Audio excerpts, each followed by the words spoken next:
My name is Elodie Xavia. I'm 36 years old, and until recently, I was a senior compliance analyst at a mid-sized financial services firm in London. Most people don't remember meeting me. I'm not the loudest voice in the room. I don't interrupt. I don't use big gestures or rehearse charisma. I take notes. I ask precise questions. I wait longer than most people are comfortable with before I speak. Over time, that stillness becomes a kind of background noise to others. They assume it means I'm unsure, or slow, or replaceable. I've been called steady, pleasant, and supportive. Once, in a performance review, I was described as reliable but not strategic. That word lingered. Reliable? It's a compliment that quietly cages you. The story I'm about to tell you isn't about revenge. It isn't about exposing secrets in a dramatic courtroom scene or delivering a triumphant speech while someone else crumbles. That's not how real power shifts. Not the kind that lasts. This is about something quieter. My boss fired me for incompetence. That was the word he chose. He said it carefully, almost kindly. He told me the company needed sharper leadership in my area, that my attention to detail sometimes slowed momentum. Perhaps I was better suited to a support role somewhere else. I remember nodding, not because I agreed, but because I understood something he didn't. What he thought was a weakness, my habit of documenting everything. My insistence on clarity, my refusal to rush a signature wasn't incompetence. It was insulation. It was a memory. It was protection. And it wasn't protecting him. Several months later, the board of directors asked me to testify against him. Not out of vengeance, not because I chased them down. They came to me quietly, carefully, the same way people approach a locked cabinet when they realize they've misplaced the key. Turns out I wasn't the liability. But this story isn't just about corporate misconduct or internal investigations. It's about perception, about how easily competence can be mistaken for passivity, about what happens when someone assigns you a role small, safe, invisible, and you accept it just long enough to understand the entire structure. I'm going to tell you exactly what happened. No exaggeration, no dramatic embellishment, just the small moments that accumulated into something irreversible. If you've ever been underestimated, if you've ever felt yourself shrinking in a room to keep the peace, if you've ever been labeled not enough by someone who never really looked at you, you might recognize parts of yourself in this. So let me ask you gently, have you ever stayed quiet long enough for someone to mistake your silence for weakness? In the company directory, my name sat 3 lines below my boss's. His title was bold, mine wasn't. When people describe me, they rarely use nouns with weight. I was support, I was detail-oriented, I was helpful. If a project succeeded, it was because leadership had been decisive. If something stalled, it was because compliance had raised concerns. I was compliant, which meant I was often the final signature before something risky moved forward. The last pair of eyes, the last quiet pause. To most of them, I was an obstacle wrapped in politeness. At meetings, I took the same seat second from the end of the table, close enough to see everyone's expressions, far enough not to command attention. I brought my black leather notebook. I wrote down not only decisions, but tone shifts. Who hesitated, who avoided eye contact, who deferred too quickly, no one noticed. My boss, Daniel, had a way of summarizing my contributions before I'd finished speaking. Elodie just wants to make sure we're covered, he would say with a reassuring smile to the room. Standard compliance perspective. Standard. That word again. It made my thoughts sound predictable before they'd been heard. When I flagged inconsistencies in vendor contracts, I was told I was being thorough. When I asked why certain reporting timelines had shifted without documentation, I was reminded that speed matters in this market. When I requested written confirmation for verbal directives, I was met with amused glances. You don't have to record everything, Daniel once said lightly. We trust each other here. I smiled back. Trust, I've learned, is often requested most enthusiastically by those who benefit from its absence of proof. Still, I did my work. I stayed late when the audits approached. I restructured compliance frameworks that no one publicly credited me for. I answered emails sent at 11:47 p.m. with calm, precise language by 6:10 a.m. I was dependable, and in a hierarchy that valued charisma over caution, dependability reads like background music, necessary but ignorable. The newer hires sometimes mistook me for administrative staff. Once a junior associate handed me his coat at a company retreat. I handed it back without correction. He realized his mistake minutes later and apologized profusely. I told him it was fine, because that wasn't the moment that mattered. The moments that mattered were subtler. Like when Daniel presented a risk mitigation strategy to the board that I had drafted word for word but referred to it as a collaborative effort. Or when he told a client that our compliance division was lean but efficient, as if we were an accessory rather than a safeguard. I wasn't angry. Anger requires surprise. And I had already begun to understand the role I occupied in their narrative. I was the quiet one, the cautious one, the one who would always double-check, but never dominate. They didn't see ambition in me because I didn't perform it loudly. They didn't see authority because I didn't demand it theatrically. They saw containment. What they didn't see was accumulation. Every overlooked suggestion, every redirected credit, every softened dismissal. I didn't argue in the room, but I remembered, and memory, when organized, becomes something else entirely. The first real cut wasn't dramatic. There was no raised voice, no public humiliation, no moment where the room went silent, and everyone looked at me with sympathy. It was smaller than that, which is why everyone else forgot it. It happened during a quarterly risk review meeting. We were discussing a new partnership, fast growth, attractive margins, international exposure. Daniel was energized. He liked momentum. He liked being the person who moved things forward. I had spent 3 weeks reviewing the partner's compliance history. There were gaps. Not illegal, not catastrophic, but patterns. Delayed disclosures, repeated administrative oversights, minor penalties that added up to a larger picture. When it was my turn to speak, I kept my tone neutral. There's a concentration of reporting delays over the last 18 months. I said, individually, they're minor. Collectively, they suggest weak internal oversight. Daniel nodded, as if indulging a child describing clouds. Yes, but nothing material, he replied. Right. He didn't look at me when he said it. He looked at the CFO. The CFO shrugged. If legal isn't concerned, I'm not either.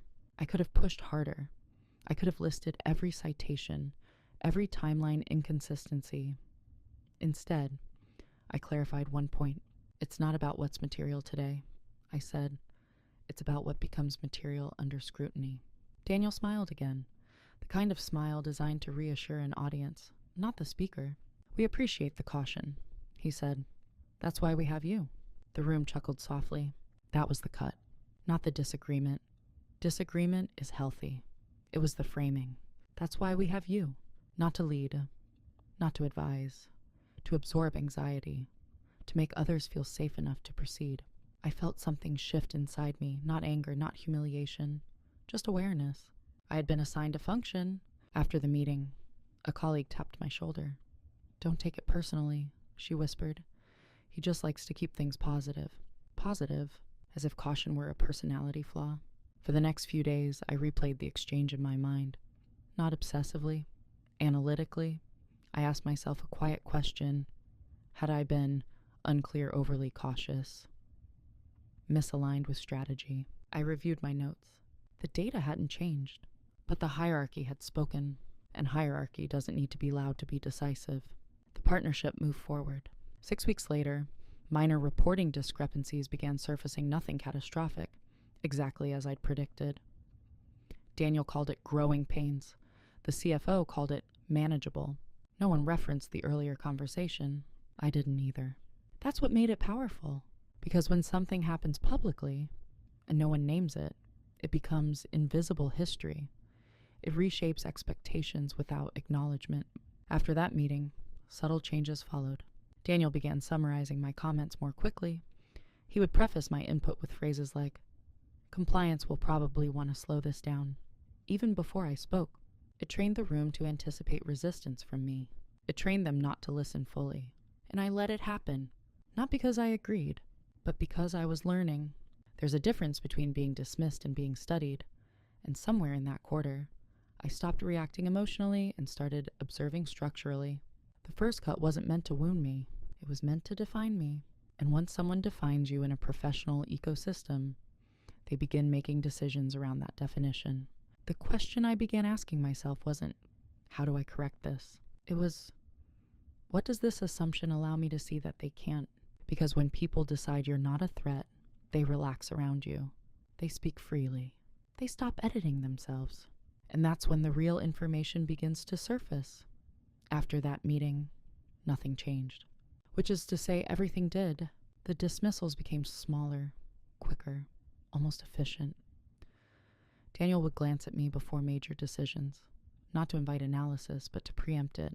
Elodie will want documentation, he'd say lightly, as if referencing a predictable weather pattern. We'll get that sorted. The room would nod. Someone would jot down compliance review in the margins of their agenda. The way you schedule a dentist appointment, necessary, routine, mildly inconvenient. At first, I told myself it was harmless. This was corporate life. Leaders move fast. Analysts caution. That tension keeps the system balanced. I rationalized it professionally. Then came the emails. Important directives delivered verbally in meetings would later be summarized differently in writing. Timelines would shift. Risk ratings would be adjusted upward or downward without a clear rationale. When I replied with clarifying questions, I was told not to overcomplicate things. One afternoon, Daniel forwarded an email thread to the executive team with the subject line, "Finalized, ready to execute." I hadn't signed off on it. My name was included at the bottom of the message chain, beneath a short line, "Compliance reviewed." I hadn't written those words. I stared at the screen longer than necessary. It would have been easy to call him immediately, to demand correction, to copy the team and clarify publicly that I had not approved the decision. Instead, I opened my notebook.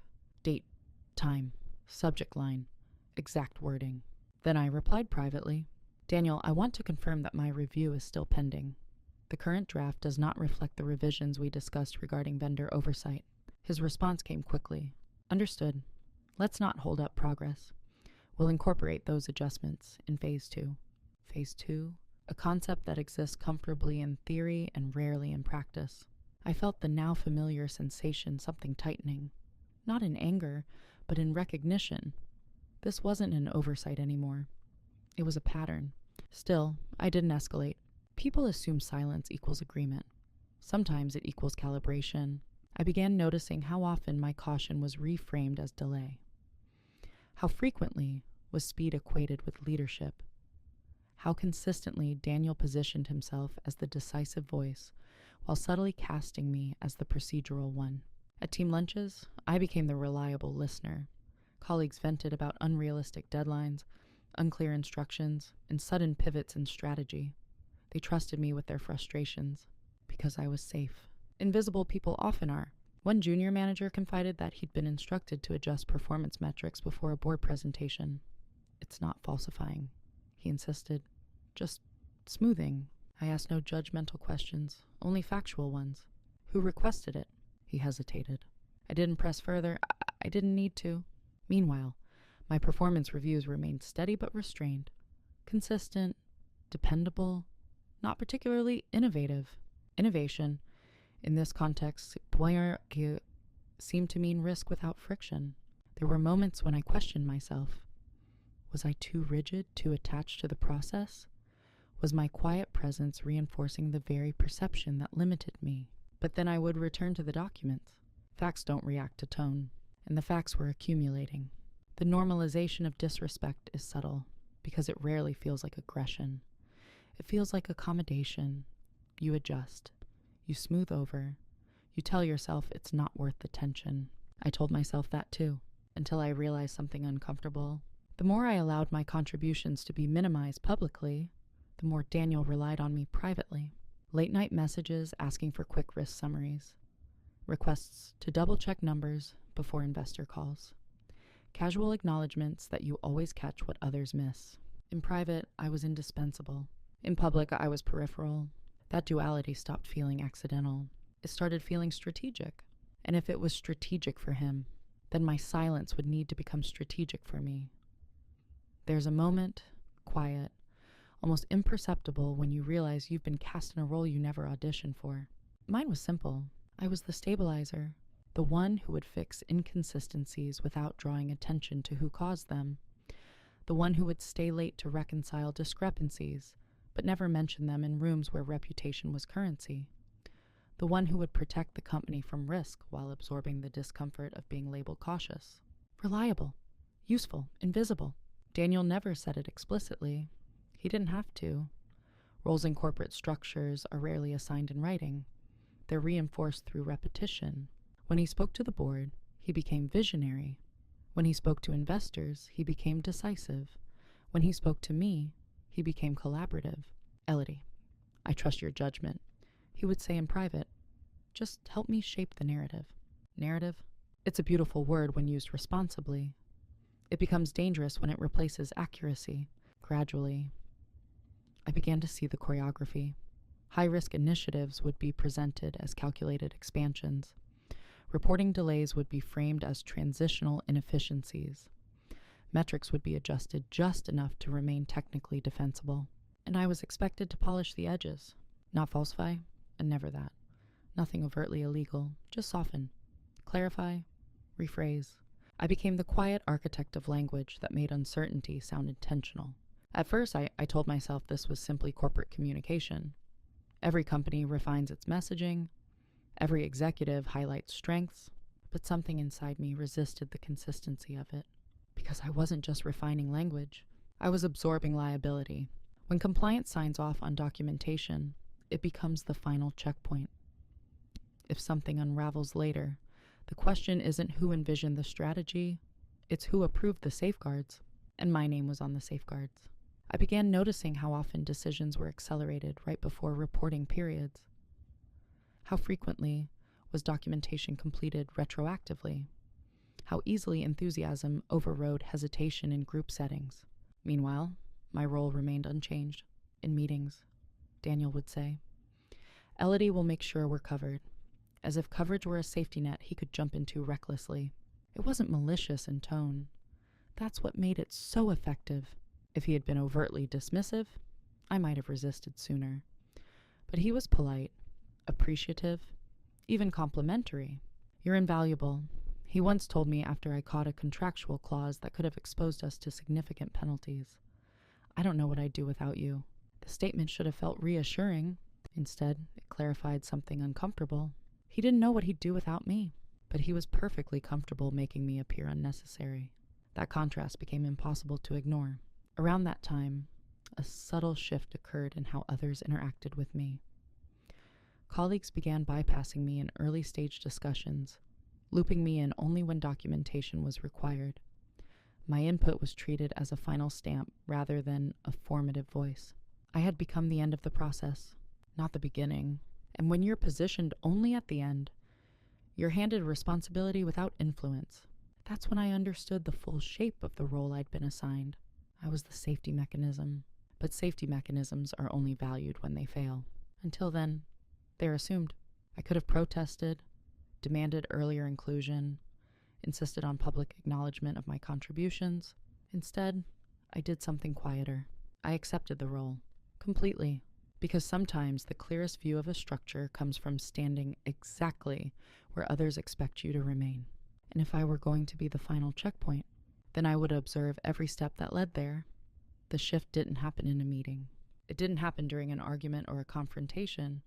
There was no dramatic email, no sudden revelation. It happened on a Tuesday evening, just after 8:30 p.m., when most of the office lights were already off. I was alone at my desk. Daniel had left hours earlier for what he called a strategic dinner.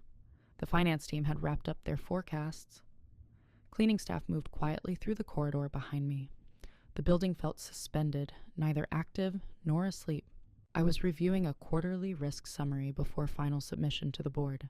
On page 12, I noticed a discrepancy in projected liquidity coverage ratios. Not large enough to alarm anyone casually scanning the report, but large enough to raise questions if someone compared it to prior quarters. I traced the source. The underlying data had been adjusted 3 days earlier. The revision wasn't flagged in the executive summary. There was no explanatory note, no documentation of rationale, just a number, slightly improved. I opened the internal audit log. The change had been authorized under Daniel's credentials. For a moment, I sat very still. This wasn't the first inconsistency I'd seen, but it was the first time I felt the weight of it differently. Not as a compliance issue, not as a procedural gap, but as a trajectory. I leaned back in my chair and asked myself a question I hadn't allowed before. If this continues, where does it end? Up until that night, I had framed everything as situational, small shortcuts, messaging refinements, executive optimism, but patterns are more honest than intentions. And the pattern was clear: accelerate growth, adjust narrative, rely on compliance to stabilize optics. I wasn't being consulted anymore. I was being positioned. If scrutiny ever arrived from regulators, from investors, from the board, the documentation would show approvals, sign-offs, oversight confirmations. My name would appear repeatedly. Daniel's fingerprints would be harder to trace. That realization didn't ignite anger. It created clarity. For years, I had tolerated being underestimated because it felt survivable, but this was different. This wasn't about ego. It was about exposure. I opened my black leather notebook and wrote a single line. What am I protecting? The company, the team Daniel were my own illusion of stability. The answer wasn't immediate. I closed the report without submitting it. Instead, I drafted a concise email. Daniel, I've identified an unannotated adjustment in the liquidity projections. Before submission, I need written clarification regarding the basis for revision and confirmation that the board has been informed of the change. No accusation, no emotion, just documentation. I scheduled it to send at 6:45. Then I shut down my computer. Walking out of the building, I felt something unfamiliar. Not fear, not relief, resolve. Up until that evening, my silence had been reactive. I stayed quiet to maintain harmony, to avoid unnecessary friction, to preserve professional relationships. But that night, silence became a threshold. I realized I had been waiting for what? I wasn't sure. Perhaps for undeniable proof. For a moment, so blatant that action would feel justified. But justification is often a delay tactic. The shift wasn't about exposing anyone. It was about redefining my own boundaries. I no longer needed to be seen as strategic, or assertive, or visionary. I needed to be protected by the truth. And truth requires documentation. The next morning, Daniel's reply was brief. Minor modeling adjustment. No material impact. Let's not overstate it.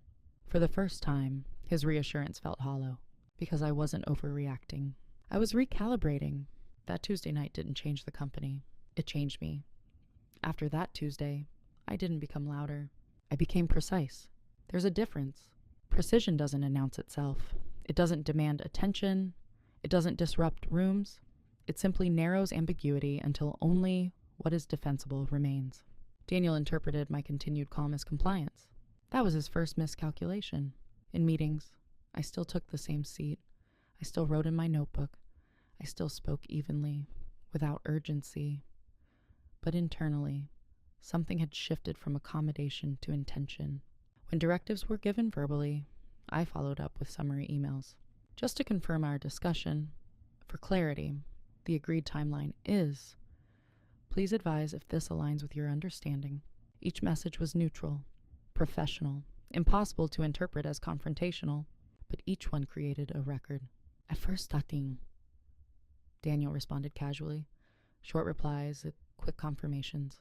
Then I noticed subtle hesitation. Sometimes he would call instead of replying. We don't need to formalize every detail. He'd say lightly, you and I understand each other. I would listen quietly, and then I would respond the same way every time. I just want alignment. Alignment is a difficult word to argue against.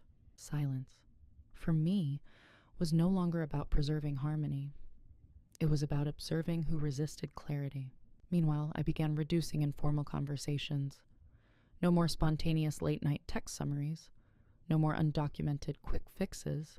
If a change was needed, it would be logged, time-stamped, archived. Others mistook this shift for rigidity. One colleague joked, Elodie's gone full audit mode. I smiled. Let them think that. Because something interesting happens when people believe you're overly procedural, they underestimate your strategic thinking. Daniel continued to rely on me privately, but the tone shifted. There was a faint impatience now when I asked for written confirmations, a subtle edge when I requested supporting documentation before signing off. You're being extra cautious lately, he remarked during one one-on-one. I'm being consistent, I replied. He held my gaze for a moment longer than usual. For the first time, I saw something flicker there. Not irritation exactly. Calculation. He was trying to determine whether my behavior was temporary or deliberate. It was deliberate. Silence, when chosen consciously, is not passive. It's a filter.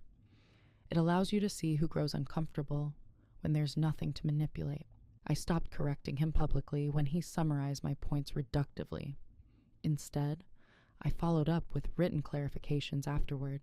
In the room, I appeared compliant. On record, I was exact. The distinction mattered. There were evenings when I questioned whether I was overcompensating, whether this quiet documentation strategy was excessive. But each time I reviewed the accumulated inconsistencies, the modeling adjustments, the retroactive approvals, the reframed metrics, I knew it wasn't excess. It was insulation. Daniel still believed I occupied the role he had assigned me, cautious but dependable, slightly slow. He didn't realize the role had evolved. I was no longer just the safety mechanism. I was the archive. And archives don't argue. They endure. By the end of that quarter, my inbox looked different. Longer threads, more confirmations, fewer casual directives. It was subtle, almost invisible, but tension had entered the space between us.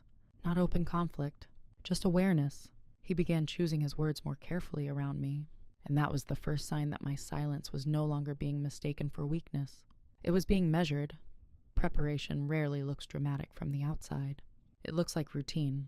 That's why no one noticed mine. By then, my days followed a pattern so predictable it felt almost ceremonial. I arrived at 7:40 a.m. I reviewed overnight correspondence. I updated risk logs. I attended meetings. I left around 6:15 p.m. Sometimes later. Nothing about my schedule suggested disruption. But beneath that surface, I was building structure. I began mapping decision flows, who initiated proposals, who approved budget reallocations, who altered projections, and who benefited from accelerated timelines. Not emotionally, structurally. I wasn't looking for a scandal. I was looking for a sequence, because patterns tell stories that individual moments cannot. I created private cross-references between board presentations and underlying data sources. I tracked when language in executive summaries shifted from cautious to confident without corresponding evidence. I compared early drafts of reports to final versions sent to stakeholders. The differences were rarely explosive. They were incremental, a softened phrase here, a removed caveat there, a slightly improved metric without contextual explanation. If you glanced at any single document, you would see nothing alarming. But if you layered them over time, a narrative emerged, one of controlled optimism edging toward misrepresentation. Still, I remained composed in meetings. Daniel continued presenting growth strategies with polished assurance. The board responded favorably to upward trends. Investors praised momentum. From the outside, the company looked agile. From the inside, I saw strain. One afternoon, I overheard a conversation in the hallway between Daniel and the CFO. They didn't realize I was within earshot. We just need to get through Pang U3, Daniel said quietly.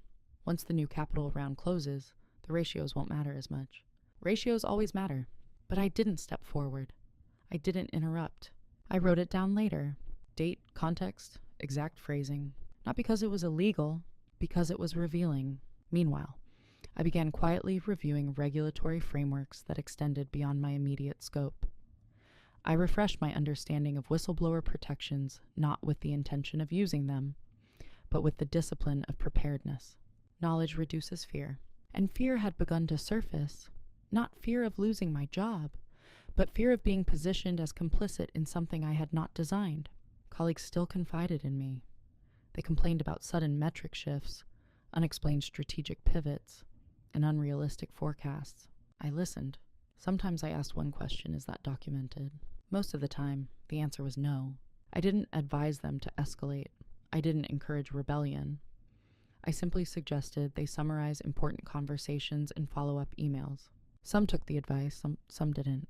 It wasn't my role to control their actions, only my own. What Daniel never noticed was that my calm had become layered. On the surface, I was steady. Underneath, I was aligning facts. I wasn't building a case. I was building clarity. There's a difference. A case seeks an outcome. Clarity seeks truth. And truth, once assembled, has its own gravity. I also began limiting my emotional investment in workplace validation. No more internal debates about whether I was being fairly credited. No more silent hope that the next meeting would feel different. I detached from the need to be seen. Because visibility was no longer my objective, accuracy was. By the time Q3 approached, my private archive contained a quiet chronology of adjustments, reframings, and accelerations. Not explosive, not theatrical, just consistent. If nothing ever came of it, I would still have something, invaluable proof that I had acted with integrity. But if something did come, I would not be unprepared. Daniel still saw me as cautious. The board still saw me as procedural. My colleagues still saw me as safe. None of them saw the architecture forming beneath the surface. And that invisibility, for once, worked in my favor. The reveal didn't come with an alarm. It came in the form of a calendar invitation. Subject line confidential, governance review. Attendees.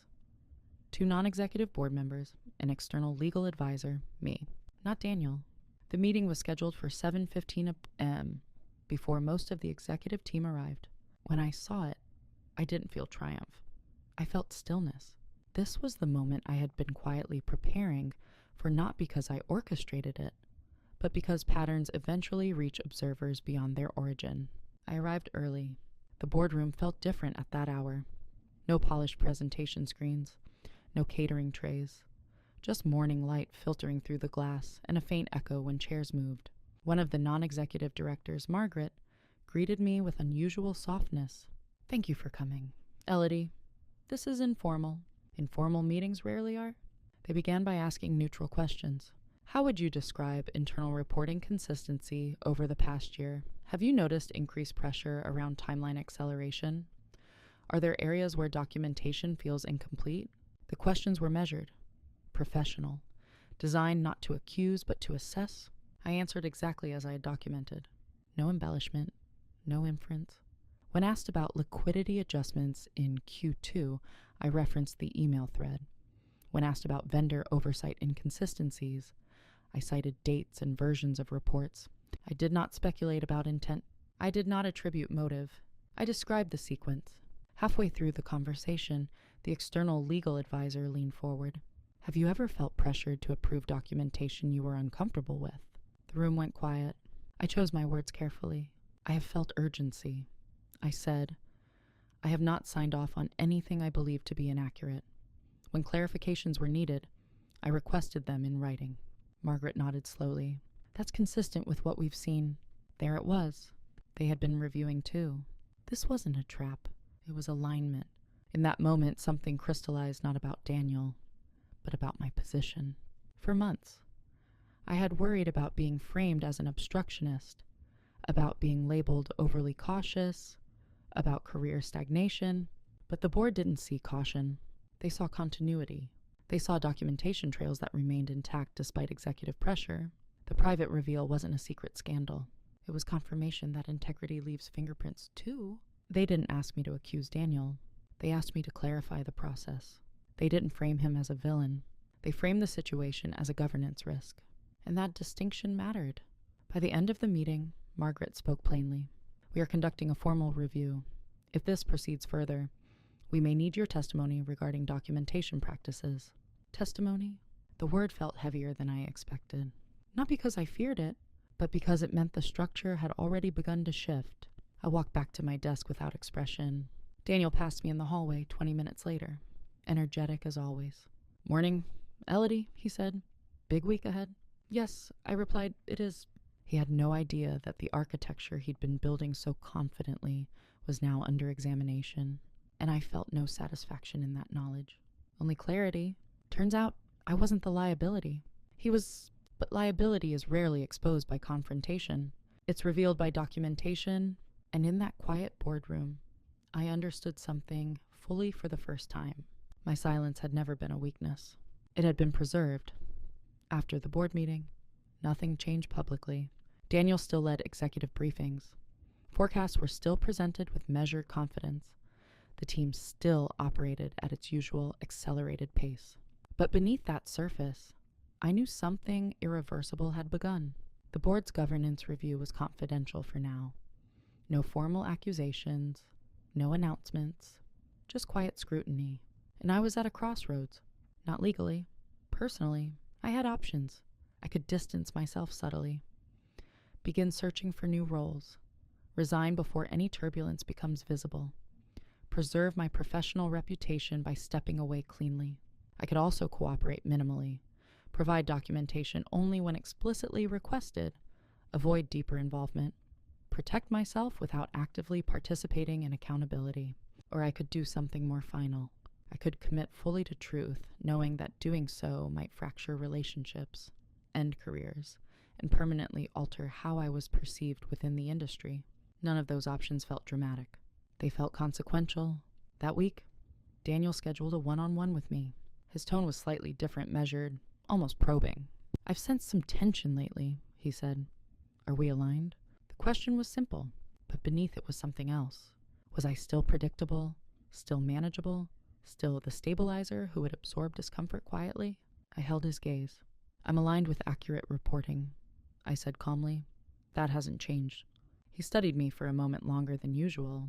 "Good," he replied. "We just need to make sure we're not creating unnecessary friction.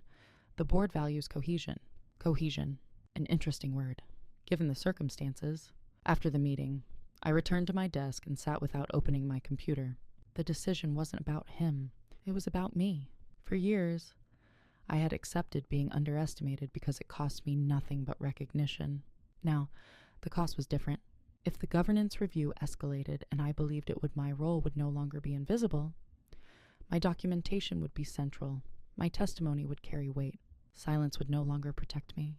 Clarity would. That evening, I reviewed my private archive one final time. Emails, report drafts, time-stamped adjustments, meeting summaries. There were no explosive revelations, just consistency. I asked myself one final question. If I stay fully honest, even when it becomes uncomfortable, can I live with the outcome? The answer was immediate. Yes, because the alternative strategic ambiguity would mean compromising the very discipline I'd spent months building. The next morning, I sent a short message to Margaret, the non-executive director. I'm prepared to provide any documentation required for the governance review. Please advise on formal protocol. No emotion, no agenda, just commitment. That was the irreversible choice. Not whistleblowing, not retaliation, participation and transparency. Once that email was sent, the outcome no longer depended on me alone. It depended on evidence. And evidence, unlike perception, doesn't bend to hierarchy. Daniel still believed he controlled the narrative. What he didn't realize was that narratives collapse when their foundations are examined closely. And I had already chosen which side of that examination I would stand on. Once I committed to transparency, everything became quieter. Not externally. The office still hummed with the same cadence meetings, forecasts, deadline reminders, but internally, I shifted into execution mode. The board's legal advisor contacted me through a secure channel. Formal instructions, document retention protocol, guidelines for preserving communication trails. I followed each step exactly. No dramatics, no secret downloads in the middle of the night. Everything within policy, within the law, within structure, because integrity loses power the moment it cuts corners. I created a categorized index of relevant communications liquidity adjustments, vendor reporting gaps, retroactive documentation, and executive summary revisions. Each entry referenced original timestamps and corresponding follow-ups. It wasn't a dossier, it was a timeline, and timelines are difficult to argue with. At work, I maintained composure. Daniel still assigned me oversight tasks, still relied on my risk summaries before investor briefings. If he sensed the review tightening around him, he didn't show it. But I noticed small changes. He began asking fewer direct questions about projections and writing. More conversations shifted to impromptu hallway discussions. I responded consistently. Please send that in an email so I can confirm details. The repetition was deliberate. One afternoon, he paused outside my office. You've been very formal lately, he said, almost casually. I've been consistent, I replied again. He nodded slowly. Consistency unsettles people who rely on flexibility. Meanwhile, the governance review expanded. I wasn't informed of every development, but I could sense momentum. Requests for older documentation surfaced. The finance team was asked to resubmit certain reports. An internal audit was announced under the guise of a routine procedural review. No one suspected me. Why would they? I wasn't whispering in corners. I wasn't confiding in colleagues. I wasn't behaving defensively. I was performing my job. Carefully, at home, I simplified my life. Fewer social commitments, earlier nights, clearer boundaries between work and thought. Preparation isn't only administrative, it's emotional. There's a weight to knowing you are standing at the intersection of accountability and consequence. Not because you initiated it, but because you preserved the truth long enough for it to matter. Weeks passed. Then one Friday afternoon, Daniel canceled a scheduled executive briefing with unusual abruptness. The email was brief. Rescheduling due to strategic priorities. Strategic priorities. The phrase felt hollow now. By Monday morning, the board had announced a temporary leadership review. Daniel would be stepping back from certain oversight functions pending assessment. The language was controlled, neutral. But the shift was unmistakable. In the hallway, colleagues exchanged confused glances. Rumors began circulating burnout, restructuring, investor pressure. No one mentioned governance risk. No one mentioned documentation. And no one looked at me differently. That was the final proof that moving in silence had worked. There had been no confrontation, no leaked information, no emotional outburst. Just record, just alignment, just time. And as the structure around Daniel began to narrow, I felt something unexpected. Not satisfaction, not relief, stability. Because for the first time in months, the responsibility I carried no longer felt asymmetrical. Truth was beginning to distribute weight evenly. When consequences begin quietly, people struggle to name them. Daniel's reduced oversight was framed as temporary delegation, a strategic redistribution of responsibilities. No one used the word investigation, but behavior changed. Executive meetings became shorter, more structured. The CFO started double-checking figures before presentations instead of relying on summary slides. Legal was suddenly looped into conversations that previously bypassed them. There was a tightening. You could feel it in the air like pressure before a storm that hasn't been announced. Daniel still came into the office, but his energy shifted. He spoke less expansively, paused more often before answering direct questions, laughed a little too quickly at minor jokes. He was recalibrating. What he didn't yet know was the extent of the review. But instinctively, he sensed control slipping. One afternoon, he stopped by my desk. Have you noticed the board being more involved lately? He asked casually. I looked up from my screen. They've requested additional documentation, I replied evenly. That's within their oversight rights. He nodded, studying my expression. Of course. Just making sure we're aligned. There it was again. Alignment. I realized then that alignment to him meant protection. To me, it meant accuracy. Meanwhile, subtle fractures appeared within the team. A senior manager was asked to resubmit quarterly projections with historical comparisons. A marketing initiative was paused pending data validation. Investor communications were delayed for additional review. Colleagues felt the slowdown but couldn't pinpoint its source. It's like we're being audited without being audited, someone whispered in the break room. I didn't respond, because technically, that was exactly what was happening. The difference was that the audit wasn't looking for a single catastrophic error. It was examining consistency, and consistency, when misaligned, creates its own evidence. Over the next 2 weeks, Daniel's authority narrowed further. He was excluded from certain board subcommittee meetings. External advisors appeared more frequently in the building. Conversations lowered in volume when he entered rooms. He began staying later than usual. So did I, but our reasons were different. One evening, as I prepared to leave, I saw him sitting alone in the boardroom. The lights were dimmed. Paper spread across the table. For a brief moment, I felt something close to empathy, because this wasn't about villainy. It was about overreach. He hadn't woken up intending to mislead anyone. He had simply convinced himself that minor adjustments were justified by momentum, that growth excused flexibility, that narrative could absorb small inconsistencies without consequence, until it couldn't. The consequences weren't explosive. They were procedural, formal review notices, compliance interviews, documentation requests grew increasingly specific. I was called in again not as an accuser, but as a witness to the process. Each time, I answered calmly. Each time, the record spoke louder than emotion ever could. And still, publicly, nothing dramatic occurred. No shouting matches, no sudden resignations, just narrowing power when examined contracts. By the end of that month, Daniel's temporary delegation became administrative leave pending governance findings. The announcement was internal, controlled. Shock rippled through the company. How did this happen? What went wrong? Was it performance investors? No one asked me directly. They didn't see me as the source. They saw me as the steady one who remained. And in that perception lay the final irony. The person they once labeled incompetent was now the most stable presence in the room. Consequences had begun, quietly, and they were only moving in one direction. By the time Daniel realized the full scope of the review, the structure had already closed around him. Administrative leave sounds temporary. It feels temporary. But governance reviews operate on a different timeline than executive optimism. Within weeks, external auditors completed their assessment. The findings weren't sensational. There were no criminal allegations, no headline-worthy scandals.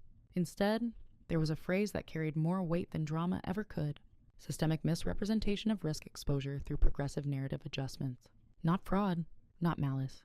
Progressive narrative adjustments? A pattern. The board convened privately. Legal prepared formal summaries. Investors were notified of leadership transition under review. Daniel requested meetings with several senior staff members, including me. When the calendar invite appeared, I studied it for a long moment. Subject alignment discussion. The word felt almost fragile now. We met in a small conference room, not the boardroom, neutral territory. He looked tired, not defeated, but aware. I've been informed that documentation trails are being reviewed extensively. He began carefully, including compliance communications. Yes, I said. He held my gaze. You've always been meticulous, he continued. I respected that. It wasn't an accusation. It was recognition. For a brief second, I wondered if he suspected my role in cooperating fully. But suspicion requires clarity, and clarity was something he had avoided for too long. I acted within policy. I replied, every time. Silence stretched between us. Then, quietly, was there a moment you felt I put you at risk? The question wasn't defensive. It was late. I considered it honestly. There were moments I needed written clarification. I said, I asked for it. He nodded slowly. I thought we were aligned. He said, I replied, on growth. That distinction landed. Growth had been his anchor. Integrity had been mine. They aren't opposites. But when one overrides the other, consequences accumulate invisibly until they don't. After that meeting, he stopped requesting conversations. Within days, the board finalized its decision. Daniel's termination was framed carefully. Leadership concluded following governance review, the company remains committed to transparent reporting and sustainable growth. No spectacle, no public shaming, just closure. Colleagues reacted with disbelief. He built this expansion. He was visionary. It feels sudden. It wasn't sudden. It was cumulative. And by the time realization reached him, there was nothing left to negotiate. Documentation doesn't argue. It concludes. In the weeks that followed, the company entered stabilization mode. New oversight protocols were implemented. Reporting structures were rebalanced. Compliance gained earlier involvement in strategic discussions. Not because of me, because the system had corrected itself. I wasn't promoted immediately. I wasn't celebrated publicly. But something subtle changed. When I spoke in meetings, no one pre-framed my caution. They listened, not out of fear, out of recalibration. And as I watched the organization adjust to a reality it had once dismissed, I understood something quietly profound. By the time someone tries to fix a pattern they've ignored for too long, it's already too late. The final conversation happened on a gray Thursday afternoon. Daniel had been given a week to transition his responsibilities before his departure became effective. No dramatic escort out of the building, no spectacle, just structured exit protocol. He asked if we could speak one last time. Not in the boardroom, not in a formal setting, in my office. That detail mattered. He closed the door gently behind him and remained standing for a moment, as if recalibrating his sense of the room. This was the same office he had once stepped into casually, confidently, assuming alignment without verification. Now, the dynamic was different. Not hostile, just balanced. "I won't ask you what you shared," he began. "That's not the point." I appreciated that, because this wasn't about betrayal. It was about the sequence. He sat down across from me. "I underestimated how documentation accumulates," he said quietly. "I thought adjustments were temporary. Strategic."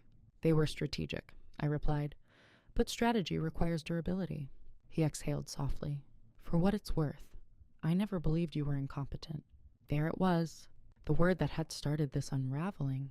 "My termination memo said otherwise," I said evenly. He nodded. "That was reactive. I needed a narrative." I didn't react to that either, because I already understood. In moments of pressure, people protect themselves using the nearest available explanation. I had been convenient. Incompetence is easier to defend than noncompliance with executive pacing. Silence settled between us again. Not tense, just honest. "Did you plan this?" he asked finally. "No," I said. I prepared for clarity. That answer seemed to land more deeply than accusation ever could. Preparation for clarity is difficult to argue against. He looked around my office briefly at the orderly desk, the stacked reports, the black leather notebook resting beside my laptop. "You were always steady," he said. I thought that meant safe. "It meant consistent," I replied. "There's a difference. Safe can be shaped. Consistent cannot." He stood slowly. "I hope they value you properly now," he said. "That's not why I did my job," I answered, and that was the truth. I hadn't documented carefully to position myself against him. I hadn't preserved emails to engineer an outcome. I had acted to protect the integrity of my role. If that integrity conflicted with his strategy, the collision was structural, not personal. At the door, he paused. "I did rely on you," he admitted, more than I showed. "I know," I said, and I did. That was the irony of it all. In private, he trusted my competence implicitly. In public, he minimized it strategically. But systems don't differentiate between private reliance and public narrative. They record behavior. When the door closed behind him, I didn't feel victorious. I felt complete. No shouting, no accusation, no emotional explosion. Just acknowledgement. Sometimes confrontation doesn't require raised voices. It requires stillness strong enough that the other person hears themselves clearly for the first time. The weeks after Daniel's departure were quieter than I expected. No celebratory announcements, no dramatic restructuring speeches, just incremental adjustments, new reporting protocols, earlier compliance integration in strategic planning, clearer documentation pathways. Externally, the company stabilized. Internally, I recalibrated. For years, I had measured my value through restraint, through the ability to absorb pressure without visible reaction, through survival within structures that underestimated me. Now, I had to redefine myself without opposition as a reference. That was the more difficult shift, because identity built around endurance can become limiting once endurance is no longer required. The board invited me to join a governance subcommittee as a permanent advisor. Not as support, not as procedural oversight. As a strategic voice, the invitation was delivered plainly. "We need your perspective earlier in the process," Margaret said, not at the end. Earlier, for the first time, my role wasn't positioned as a safeguard against damage. It was framed as architecture. I accepted without theatrics. But something subtle had changed in me. I no longer felt compelled to prove caution through excessive documentation. I no longer felt the need to shrink in meetings to avoid being labeled obstructive. When I spoke, I did so at the same measured pace as always. The difference was that I didn't pre-edit myself to sound less definitive. Confidence, I realized, isn't volume. It's the alignment between thought and voice. Colleagues began approaching me differently. Not with whispers or venting sessions, but with strategic questions. "How would you frame this risk? What do you see that we might be missing?" The shift wasn't dramatic. It was tonal. I was no longer the final checkpoint. I was part of the design. And yet, I remained myself. Still observant, still precise, still unwilling to sacrifice clarity for speed. The experience didn't harden me. It clarified me. I understood now that being underestimated had never been the true vulnerability. Misalignment was... The danger wasn't in being perceived as cautious. The danger was allowing that perception to define my boundaries. I don't carry resentment toward Daniel. He operated from ambition, from pressure, from a belief that narrative could smooth over minor inconsistencies without long-term consequences. He was wrong, but not monstrous. And that distinction matters, because this story isn't about defeating someone. It's about understanding the cost of narrative when it drifts from truth. I am still quiet, still measured, still the woman in the room who takes notes while others speak. The difference is this: I no longer allow silence to be interpreted without intention. Silence, now, is chosen. And when I speak, it isn't to defend myself. It's to anchor the structure. I wasn't the liability. I was the foundation they hadn't fully recognized. And now, so am I. When I look back on everything that happened, I don't see a dramatic fall from power.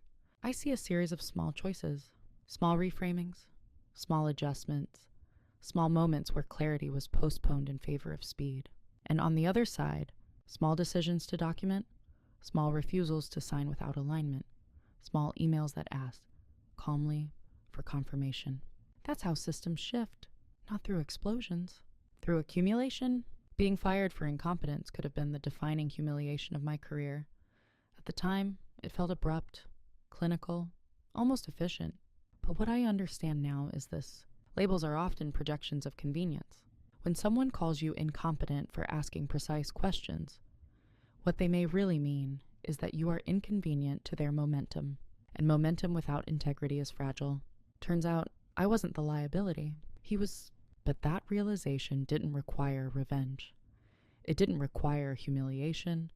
It didn't require me to become louder or sharper or more aggressive. It required consistency. If there's a moral here, it's not always fight back.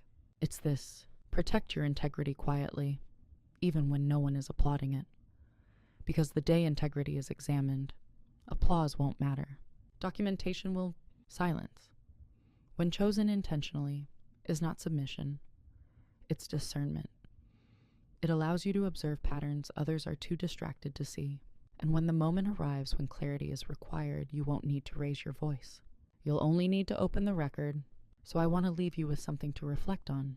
Have you ever been labeled something that didn't fit? Too cautious, too quiet, too slow, only to realize later that those very traits protected you? If you've experienced something similar, I'd genuinely like to hear it. Because sometimes the most powerful stories aren't about dominance at all. They're about steadiness that outlasts perception. And that kind of power, it doesn't need to announce itself.